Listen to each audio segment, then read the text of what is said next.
بہت اچھا۔ یہاں اسی متن کا اردو ترجمہ ہے، پیغمبر اور عرش کی عظمت۔ تو پیغمبر صلی اللہ علیہ وسلم ہمیں بتاتے ہیں کہ پہلے اللہ تعالیٰ تھے اور کچھ بھی نہیں تھا، پھر اللہ سبحانہ و تعالیٰ نے عرش کو بنایا، اور آپ کو یہ سمجھنا ہوگا کہ ہم اس عرش کی بات کر رہے ہیں جو اسے اٹھانے والے کسی فرشتے سے، آسمانوں اور زمین سے، یا اس کے نیچے آنے والی کسی بھی چیز سے آزادانہ طور پر بنایا گیا تھا۔ اللہ سبحانہ و تعالیٰ نے عرش کو بنایا۔ اب کائنات، کہکشاؤں، کھڑبوں ستاروں اور کھڑبوں سیاروں کے بارے میں ہم نے جو کچھ بھی ذکر کیا ہے وہ سب السماء الدنیا یعنی پہلے آسمان کے نیچے آتا ہے۔ رسول اللہ صلی اللہ علیہ وسلم ہمیں دراصل یہ بتاتے ہیں کہ اس آسمان کا اگلے آسمان سے موازنہ ایسا ہے جیسے صحرا میں ایک انگوٹھی پڑی ہو۔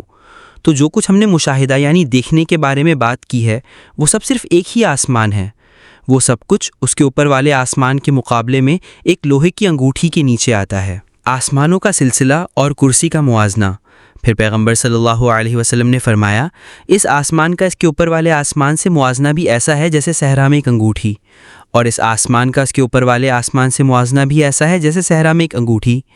یہاں تک کہ پیغمبر صلی اللہ علیہ وسلم 7ویں آسمان پر پہنچے اور فرمایا کہ اس آسمان کا الکرسی سے موازنہ ایسا ہے۔ الکرسی پاؤں رکھنے کی جگہ یعنی فٹ سٹول ہے۔ سعید بن جبیر رضی اللہ عنہ نے فرمایا کہ یہ عرش کی ایک سیڑھی کی طرح ہے۔ یہ تمام آسمان کرسی کے مقابلے میں صحرا میں ایک انگوٹھی جیسے ہیں۔ اور پیغمبر صلی اللہ علیہ وسلم نے فرمایا، کرسی کا عرش کے مقابلے میں یعنی تخت کے مقابلے میں ایسا موازنہ ہے جیسے صحرا میں ایک انگوٹھی، اور اللہ سبحانہ و تعالیٰ اپنے عرش کے اوپر ہیں۔ اور ابن مسعود رضی اللہ عنہ جب ہمیں مختلف درجوں اور آسمانوں کی ایک دوسرے سے دوری کے بارے میں بتا رہے تھے تو ابن مسعود رضی اللہ عنہ فرماتے ہیں، اور اللہ اپنے عرش کے اوپر ہے لیکن اس سے کچھ بھی پوشیدہ نہیں ہے۔ اور اس کی خوبصورتی یہ ہے کہ آیت الکرسی میں بھی جو قرآن کی سب سے عظیم آیت ہے، اللہ سبحانہ و تعالیٰ الکرسی کا ذکر کرنے سے پہلے وسع کرسیہ السماوات والارض، اس کی کرسی آسمانوں اور زمین کو گھیرے ہوئے ہے۔ اللہ سبحانہ و تعالیٰ اپنے علم کا ذکر کرتے ہیں، اللہ عز و جل ذکر کرتے ہیں کہ انہیں آسمانوں اور زمین میں ہونے والی ہر چیز کا پورا علم ہے۔ ان کی تخلیق میں جو کچھ بھی ہوتا ہے اس میں سے کچھ بھی اللہ سبحانہ و تعالیٰ کے علم سے پوشیدہ نہیں، اور ان کی کرسی اکیلے ہی، پاؤں رکھنے کی جگہ اکیلے ہی تمام آسمانوں اور زمین کو اپنے نیچے رکھے ہوئے ہے۔ ابن عباس رضی اللہ عنہ اس پر تبصرہ کرتے ہوئے فرماتے ہیں کہ اگر کرسی پاؤں رکھنے کی جگہ پورے آسمانوں اور پوری زمین کو گھیرے ہوئے ہے تو پھر عرش کا کیا حال ہوگا؟ لہٰذا ہمارے پاس عرش کی وسعت کے بارے میں کوئی اندازہ نہیں ہے، اور ظاہر ہے تب بھی آپ عرش کا موازنہ نہیں کر سکتے یا اللہ کے لیے کوئی حجم کا اندازہ لگانے کی کوشش نہیں کر سکتے، کیونکہ اللہ ایسا کچھ بھی نہیں ہے۔ امام قرطبی رحمہ اللہ فرماتے ہیں کہ اللہ عز و جل قرآن میں کئی بار خود کو رب العرش المجید یا رب العرش العظیم کے طور پر ذکر کرتے ہیں، کیونکہ یہ ان کی تخلیق میں سب سے پہلی اور سب سے عظیم تخلیق ہے، اور تمام تخلیق اس کے تحت ہے۔ اور یہ حیران کن ہے کہ کیونکہ جب اللہ سبحانہ و تعالیٰ ہمیں اس خوبصورت تخلیق کے بارے میں بتاتے ہیں، اور جب وہ سورۃ الحدید میں عرش پر اپنے بلند ہونے کے بارے میں بتاتے ہیں، تو اللہ سبحانہ و تعالیٰ ہمیں یہ بتانے کے فوراً بعد کہ وہ اپنے عرش پر بلند ہوئے فرماتے ہیں کہ اللہ عز و جل وہ سب کچھ جانتا ہے جو زمین میں داخل ہوتا ہے اور باہر نکلتا ہے، جو کچھ آسمان سے گرتا ہے اور جو کچھ آسمان سے پیدا ہوتا ہے۔ اللہ عز و جل اس دنیا کی چھوٹی سے چھوٹی ڈیٹیلز کو بھی جانتے ہیں۔ اللہ کی قربت اور رحمت، تو یہ مت سوچیں کہ اللہ دور ہیں، بلکہ اللہ سبحانہ و تعالیٰ فرماتے ہیں کہ وہ تمہارے ساتھ ہیں جہاں کہیں بھی تم ہو، معنی کہ وہ تمہارے ساتھ ہے، کہ وہ سب کچھ دیکھتا ہے، کہ وہ سب کچھ سنتا ہے۔ وہ موسیٰ علیہ السلام اور ہارون علیہ السلام کو بتاتے ہیں کہ میں اب بھی تمہارے ساتھ ہوں، میں سب کچھ سنتا اور دیکھتا ہوں جو ہوتا ہے، میرا علم ہر چیز کو گھیرے ہوئے ہے۔ اور ایک بہت خوبصورت اثر ہے جو ہمیں قرآن اور پیغمبر صلی اللہ علیہ وسلم کی سنت میں ملتا ہے کہ جب بھی اللہ سبحانہ و تعالیٰ اپنی عظمت کا ذکر کرتے ہیں یا اپنے علم کا یا اپنی بڑائی کا ذکر کرتے ہیں، اس طرح سے جو دوری کی تصویر پیدا کر سکتا ہے اللہ سبحانہ و تعالیٰ اسے ہمارے قریب لاتے ہیں۔ مثال کے طور پر اللہ سبحانہ و تعالیٰ فرماتے ہیں، کیا تم اپنے آپ کو محفوظ محسوس کرتے ہو؟ کیا تمہیں واقعی یقین ہے کہ اوپر والا تمہیں زمین میں تمہارے نیچے سے غرق نہیں کر دے گا؟ یعنی اللہ مکمل کنٹرول میں ہے۔ اسی طرح پیغمبر صلی اللہ علیہ وسلم جب وہ ابوبکر صدیق رضی اللہ عنہ کے ساتھ غار ثور میں تھے تو انہوں نے ابوبکر رضی اللہ عنہ سے کیا کہا؟ انہوں نے ان سے فرمایا کہ تم تین کے بارے میں کیا کہتے ہو اور اللہ سبحانہ و تعالیٰ ان میں تیسرا ہے۔ اللہ عز و جل ہمارے ساتھ ہے، ڈرو مت، غمگین مت ہو، اللہ یقیناً ہمارے ساتھ ہے۔ تو جیسے ہم اللہ سبحانہ و تعالیٰ کی عظمت کو تسلیم کرتے ہیں، ہم یہ بھی سمجھتے ہیں کہ یہ بادشاہ جو تمام بادشاہوں کا بادشاہ ہے، اپنے غریب ترین بندوں سے بھی منقطع نہیں ہے۔ فردوس اور یوم حساب، پیغمبر صلی اللہ علیہ وسلم نے تو یہاں تک چاہا کہ دعا کرتے وقت ہمارے ذہن میں یہ خیال رہے۔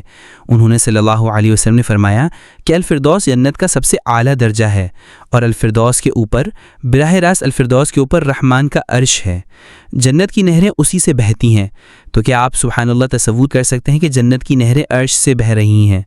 اور انہوں نے فرمایا جب تم اللہ سبحانہ و تعالیٰ سے مانگو تو صرف جنت مت مانگو، ان سے الفردوس مانگو، جنت کا وہ درجہ جو براہ راست اس کے عرش کے نیچے ہے، جہاں سے جنت کی نہریں بہتی ہیں۔ یہ قیامت کے دن بھی سب سے عظیم مقام ہے۔ پیغمبر صلی اللہ علیہ وسلم نے ہمیں 7 لوگوں کے بارے میں بتایا جو اللہ سبحانہ و تعالیٰ کے عرش کے سائے تلے ہوں گے، جب اس کے سائے کے سوا کوئی اور سایہ نہیں ہوگا۔ انہوں نے صلی اللہ علیہ وسلم نے ہمیں بتایا کہ جب وہ اٹھیں گے تو وہ عرش کی طرف بھاگیں گے اور وہ موسیٰ علیہ السلام کو پہلے سے ہی عرش کے ایک ستون سے چمٹے ہوئے دیکھیں گے۔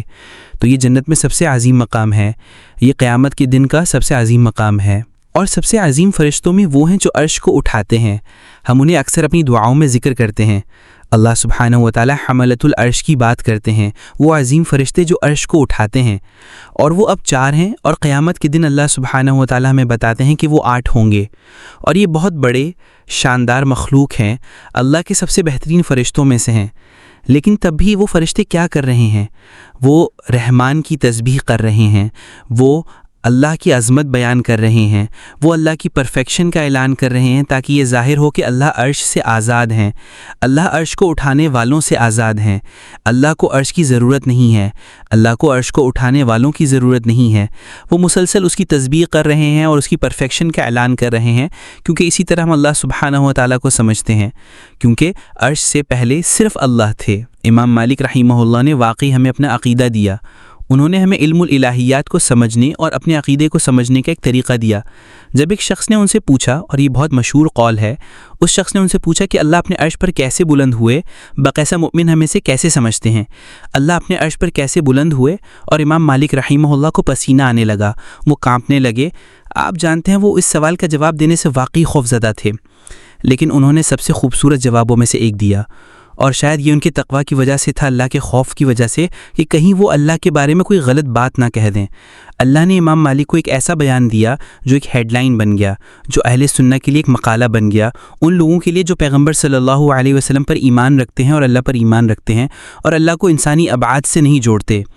امام مالک رحمہ اللہ نے فرمایا کہ الاستواء معلوم، یعنی اللہ کا یا اردو میں اگر کہیں اس کا کہ بلند ہونا جو ہے اللہ کا معلوم ہے۔ عربی زبان میں الاستواء معلوم، ہم جانتے ہیں کہ بلند ہونے کا کیا مطلب ہے۔ وہ فرماتے ہیں لیکن الکیف یعنی کیسے، ہماری سمجھ سے باہر ہے، ہمیں کوئی اندازہ نہیں کہ اللہ سبحانہ و تعالیٰ اپنے عرش پر کیسے بلند ہوتے ہیں، ہم اسے کوئی انسانی ابڑگ نہیں دیتے ہیں، ہم چیزوں کو تصور نہیں کرتے ہیں، ہم اسے سمجھنے کی کوشش نہیں کرتے ہیں، ہم صرف اس پر اس طرح ایمان لاتے ہیں جس طرح اللہ سبحانہ و تعالیٰ نے ہمیں دیا ہے، اور اس کے بجائے ہم اپنے آپ کو واقعی ان مفید چیزوں سے متعلق کرتے ہیں جو ہم اس سے لے سکتے ہیں، یعنی سبق، اور یہی اصل بات ہے، نتیجہ۔ اور پھر پیغمبر صلی اللہ علیہ وسلم نے ہمیں کیا بتایا؟ انہوں نے فرمایا کہ جب اللہ سبحانہ و تعالیٰ نے اپنی تخلیق مکمل کی تو انہوں نے اپنے پاس عرش پر لکھا کہ بے شک میری رحمت میرے غضب پر غالب ہے اور اسے سبقت دیتی ہے۔ یہی اللہ سبحانہ و تعالیٰ کی عرش پر لکھا ہے، ان کی رحمت ان کے غضب سے بڑی ہے۔ السلام علیکم ورحمۃ اللہ وبرکاتہ۔ مجھے امید ہے کہ آپ نے اس ویڈیو سے لطف اندوز ہوئے اور فائدہ حاصل کیا۔